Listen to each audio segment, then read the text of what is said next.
അസ്സലാമു അലൈക്കും വറഹ്മത്തുള്ളാഹ്. ഒരു മുസ്ലിമായ മനുഷ്യനെ സംബന്ധിച്ചിടത്തോളം ഈ ദുനിയാവിൽ ജീവിക്കുമ്പോൾ ഒരുപാട് വിധി വിലക്കുകൾ പാലിക്കേണ്ടതുണ്ട്. അള്ളാഹു സുബ്ഹാനഹു വ തആല നിർബന്ധമാക്കിയ ചില കാര്യങ്ങൾ, ഹറാമാക്കിയ ചില കാര്യങ്ങൾ, സുന്നത്താക്കിയ കാര്യങ്ങൾ, കറാഹത്താക്കിയ കാര്യങ്ങൾ, ഹലാലാക്കിയ കാര്യങ്ങൾ, ഇങ്ങനെ ഒരുപാട് കാര്യങ്ങൾ അള്ളാഹു തആല കൽപ്പിക്കുന്നുണ്ട്. അതിൽ നിർബന്ധമാക്കിയ ഒരാൾക്കും ഒഴിച്ചുകൂടാൻ പറ്റാത്ത ഒരു കാര്യം അത് നിസ്കാരമാണ്. നിസ്കാരം നിർബന്ധമാകുന്ന സ്ഥലത്ത് പറഞ്ഞത് പ്രായപൂർത്തിയും ബുദ്ധിയും ശുദ്ധിയും ഉള്ള എല്ലാ ആളുകൾക്കും നിസ്കാരം നിർബന്ധമാണ്. അപ്പൊ അങ്ങനെ നിസ്കരിക്കണമെങ്കിൽ നമ്മൾ രണ്ട് അശുദ്ധിയിൽ നിന്ന് ശുദ്ധിയായിരിക്കണം. വലിയ അശുദ്ധിയിൽ നിന്നും ചെറിയ അശുദ്ധിയിൽ നിന്നും ശുദ്ധിയായിരിക്കണം. ചെറിയ അശുദ്ധിയിൽ നിന്ന് ശുദ്ധിയാവുക എന്ന് പറയുമ്പോൾ അത് വുളു എടുക്കലാണ്. വലിയ അശുദ്ധിയിൽ നിന്ന് ശുദ്ധിയാവുക എന്ന് പറയുമ്പോൾ അത് ഫർള് കുളി കുളിക്കലാണ്.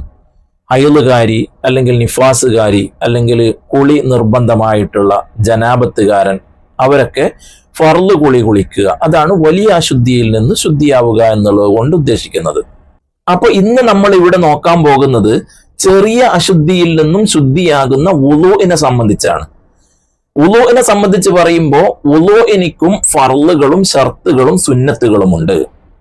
നമ്മളൊക്കെ വുളു ചെയ്യുന്നവരാണ്, കൃത്യമായി വുളു ചെയ്യുന്നുണ്ടാകും. പക്ഷെ അതിന്റെ ഫർളുകൾ ഏതാണ്, ഷർത്തുകൾ ഏതാണ്, സുന്നത്തുകൾ ഏതാണ്, അത് പല ആളുകൾക്കും കൺഫ്യൂഷനാണ്, തെറ്റിപ്പോകുന്നതാണ്. അപ്പൊ ഇവിടെ നമ്മൾ ആദ്യം നോക്കുന്നത് വുളുവിന്റെ ഷർത്തുകളാണ്. കാരണം വുളുയിലേക്ക് നമ്മൾ ഒരുങ്ങി തയ്യാറായി വരിക, അതാണ് ഷർത്തുകൾ. അതിനുശേഷമല്ലേ നമ്മൾ വുളു ചെയ്യുന്നത്. അപ്പോ ഈ വുളുഇനിക്ക് 5 ഷർത്തുകളുണ്ട്. വുളുഇനിക്ക് 5 ഷർത്തുകളുണ്ട്. ഒന്നാമത്തത് വെള്ളം തഹൂറായിരിക്കുക, അതായത് തഹൂറായ വെള്ളം കൊണ്ട് നമ്മൾ വുളു ചെയ്യുക. എന്താണ് തഹൂറായ വെള്ളം? തഹൂർ അല്ലാത്ത വെള്ളങ്ങളും ഉണ്ടോ? വെള്ളങ്ങൾ ഒരുപാടുണ്ട്. തഹൂറായ വെള്ളം, ത്വാഹിറായ വെള്ളം, മുസ്താമലായ വെള്ളം, മുത്തനജ്ജിസായ വെള്ളം, ഇങ്ങനെ ഒരുപാട് വെള്ളങ്ങളുണ്ട്. എന്താണ് ത്വഹൂറായ വെള്ളം എന്ന് പറഞ്ഞാൽ? സ്വയം ശുദ്ധിയുള്ളതും മറ്റൊന്നിനെ ശുദ്ധിയാക്കാൻ കഴിവുള്ളതുമായ വെള്ളം. ഉദാഹരണത്തിന് നമ്മുടെ കിണറ്റിലെ വെള്ളം, നമ്മൾ കുടിക്കാൻ ഉപയോഗിക്കുന്ന വെള്ളം, അതുപോലെ മഴവെള്ളം, മഞ്ഞവെള്ളം, പുഴയിലെ വെള്ളം, അതൊക്കെ സ്വയം ശുദ്ധിയുള്ളതാണ്, അതായത് നമ്മൾ കുടിക്കാൻ ഉപയോഗിക്കുന്നതാണ്. അതുപോലെ തന്നെ നമ്മൾ വസ്ത്രങ്ങൾ കഴുകാനും പാത്രങ്ങൾ കഴുകാനും ഒക്കെ ഉപയോഗിക്കുന്നതാണ്. അപ്പോ സ്വയം ശുദ്ധിയുള്ളതുമാണ്, മറ്റൊന്നിനെ ശുദ്ധിയാക്കാൻ കഴിവുള്ളതുമാണ്. ഇനി ത്വാഹിറായ വെള്ളം എന്ന് പറഞ്ഞാൽ എന്താ?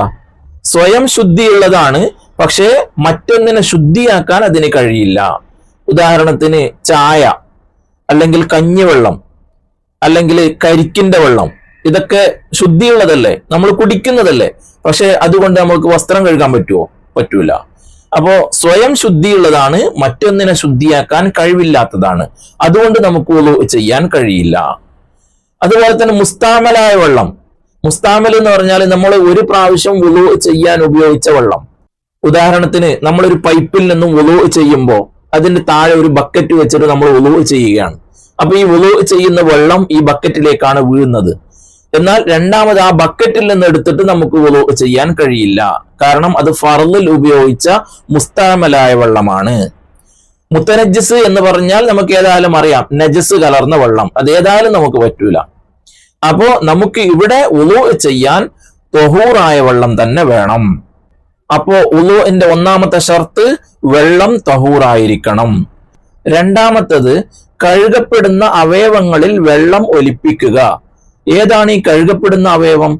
മുഖം, 2 കൈകള്, 2 കാലുകള്, ഇതാണ് കഴുകപ്പെടുന്ന അവയവം. അപ്പൊ നമ്മൾ മുഖം കഴുകുമ്പോ, അല്ലെങ്കിൽ കൈകൾ കഴുകുമ്പോ, അല്ലെങ്കിൽ കാലുകൾ കഴുകുമ്പോ വെള്ളം ഇങ്ങനെ ഒലിക്കണം. വെള്ളം ഇങ്ങനെ നനഞ്ഞാ പോരാ, വെള്ളം ഒലിക്കണം, അല്ലെങ്കിൽ ഷർത്ത് ഉണ്ടാവൂല. ഷർത്തില്ലെങ്കിൽ വുളൂഹ് സഹിയാവൂല, വുളൂഹ് സഹിയായില്ലെങ്കിൽ നിസ്കാരം സഹിയാവൂല. അതുകൊണ്ട് വളരെ ശ്രദ്ധിക്കേണ്ട കാര്യമാണ്, കഴുകപ്പെടുന്ന അവയവങ്ങളിൽ വെള്ളം ഒലിക്കുക തന്നെ വേണം. മുഖത്തിന്റെ എല്ലാ ഭാഗത്തും വെള്ളം ഒലിക്കണം.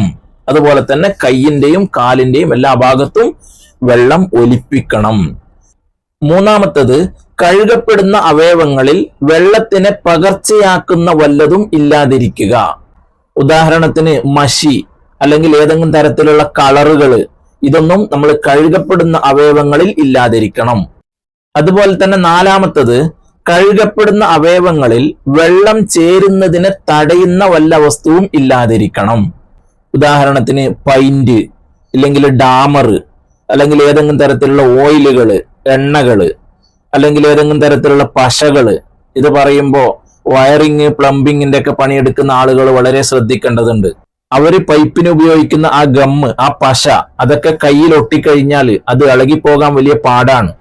അത് കൃത്യമായി ഇളക്കി കളഞ്ഞാലല്ലാതെ ഉളൂ സഹിയാവുകയില്ല. ഉളൂ സഹിയായില്ലെങ്കിൽ നിസ്കാരം സഹിയാവൂല. അത് വളരെ ശ്രദ്ധിക്കേണ്ട കാര്യമാണ്. ഇനി അഞ്ചാമത്തത്, നിത്യ അശുദ്ധിക്കാർക്ക് സമയമായി എന്നറിയുക. നിത്യ അശുദ്ധി എന്ന് പറയുമ്പോൾ ചില ആളുകൾക്ക് ഈ മൂത്രവാർച്ച പോലെ മൂത്രം മുറ്റിക്കൊണ്ടിരിക്കുന്ന ഇങ്ങനെയുള്ള ചില രോഗങ്ങൾ ഉണ്ടാവാറുണ്ട്. അത് രോഗമാണ്, നമ്മൾ കളിയാക്കാനുള്ളതല്ല. അല്ലാഹു തആല എല്ലാ തരത്തിലുള്ള രോഗങ്ങളെ തൊട്ട് നമ്മെ എല്ലാവരെയും കാത്തു സലാമത്താക്കുമാറാവട്ടെ. ആമീൻ യാ റബ്ബൽ ആലമീൻ. അപ്പൊ അങ്ങനെ നിത്യ അശുദ്ധി ഉള്ള ആളുകൾക്ക് നിസ്കാരത്തിന്റെ സമയമായി എന്ന് അറിയണം. അങ്ങനെ അറിഞ്ഞതിന് ശേഷം മാത്രമേ അവർ വുളൂ ചെയ്യാൻ പാടുള്ളൂ. അപ്പോ വുളൂഇന്റെ ഷർത്തുകൾ 5 എണ്ണമാണ്. ഒന്നാമത്തേത് വെള്ളം തഹൂറായിരിക്കുക. രണ്ടാമത്തേത് കഴുകപ്പെടുന്ന അവയവങ്ങളിൽ വെള്ളം ഒലിപ്പിക്കുക. മൂന്നാമത്തേത് കഴുകപ്പെടുന്ന അവയവങ്ങളിൽ വെള്ളത്തിനെ പകർച്ചയാക്കുന്ന വല്ല വസ്തുവും ഇല്ലാതിരിക്കുക. നാലാമത്തേത് വെള്ളം ചേരുന്നതിനെ തടയുന്ന വല്ല വസ്തുവും അവയവങ്ങളിൽ ഇല്ലാതിരിക്കുക. അഞ്ചാമത്തേത് നിത്യ അശുദ്ധിക്കാർക്ക് സമയമായി എന്നറിയുക. അപ്പൊ ഈ കാര്യങ്ങളൊക്കെ വുളൂ ചെയ്യുന്നതിന് മുമ്പ് തന്നെ റെഡിയാക്കി വെക്കേണ്ടതാണ്. അതാണ് ഞാൻ പറഞ്ഞത്, ഷർത്ത് എന്ന് പറയുമ്പോൾ നമ്മൾ അതിലേക്ക് ഒരുങ്ങി തയ്യാറാവലാണ്. അതായത് തൊഹൂറായ വെള്ളം റെഡിയാക്കി വെക്കുക.